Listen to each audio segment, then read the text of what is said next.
بیٹی صرف اولاد نہیں ہوتی۔ کیا آپ جانتے ہیں اسلام اسے اللہ کی رحمت کیوں کہتا ہے؟ ایک سوال جو ہر ماں باپ کو سوچنا چاہیے۔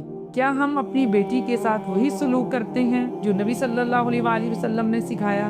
کیا آپ جانتے ہیں کہ جس گھر میں بیٹی پیدا ہوتی ہے وہاں اللہ کی خاص رحمت اترتی ہے؟ لیکن افسوس آج بھی کچھ لوگ بیٹی کی پیدائش پر خوش نہیں ہوتے۔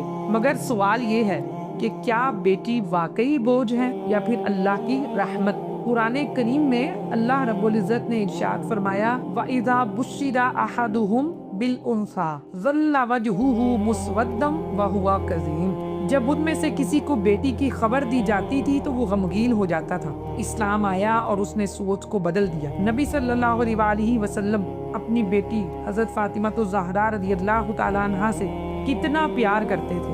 جب بھی حضرت فاطمہ رضی اللہ عنہ آتی، رسول اللہ صلی اللہ علیہ وآلہ وسلم کھڑے ہو جاتے، ان کا استقبال کرتے، ان کا ہاتھ پکڑ کر بوسہ دیتے اور انہیں اپنی جگہ پر بٹھاتے۔ یہ ہمیں سکھاتا ہے کہ بیٹی عزت اور محبت کے قابل ہے۔ اور ایک حقیقت یہ بھی ہے کہ بیٹیاں بہت احساس رکھنے والی ہوتی ہیں۔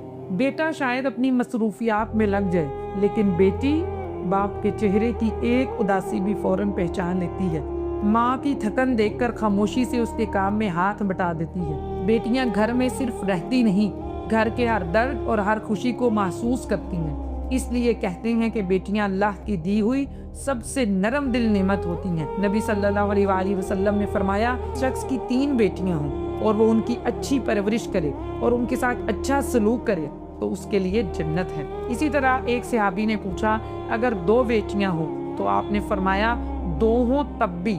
لہٰذا یاد رکھیں بیٹی کو عزت دینا صرف انسانیت نہیں بلکہ سنت رسول صلی اللہ علیہ وآلہ وسلم ہے۔